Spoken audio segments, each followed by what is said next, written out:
My name is Autumn Sandine, and I'm here to discuss AB 1266, the School Success and Opportunity Act. The bill originally was put forward in 2013, sponsored by Equality California, the Transgender Law Center, the National Center for Lesbian Rights, among many organizations that came out in support of the bill, designed to clarify existing California law, which we were supposed to have support of transgender students. Students had to be treated in accordance with their gender identity, and that included facilities and sports teams and things of that nature. The bill itself did not receive much attention until after it passed.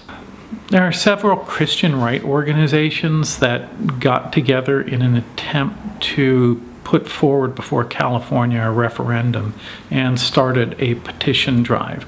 Some of the organizations that were involved, Capital Resource Institute, the Pacific Justice Institute, Calvary Chapels in Orange County, formed a coalition that referred to themselves as the Privacy for All Students Coalition. The Privacy for All Students Coalition did not believe that it clarified existing law, it created law. And it created a situation where school districts were going to have to put forward policies.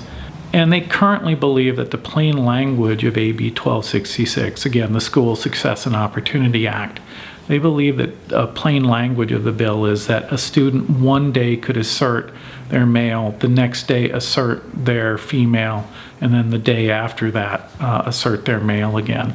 And that they could go in and engage in misconduct in let's say locker rooms, and especially girls' locker rooms and girls' bathrooms. And what their argument essentially is that students will pretend to be transgender so they can obtain access to female spaces. And again, they're only concerned really about male to female students. They're not really concerned about trans men in the slightest. They mention them occasionally, but they're not a concern. But as they see it, protecting girls in restrooms from invasion by boys. And the reality is one, transgender girls are girls, so that's not an issue.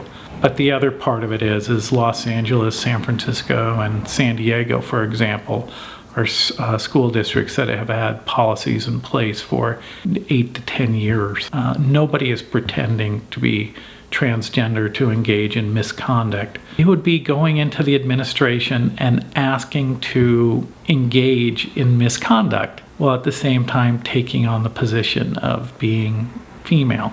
And the reality is that it is not something that students want to do. They don't want to be perceived as perverts. And the other side of it is misconduct is misconduct, and the school districts across the state all have misconduct policies.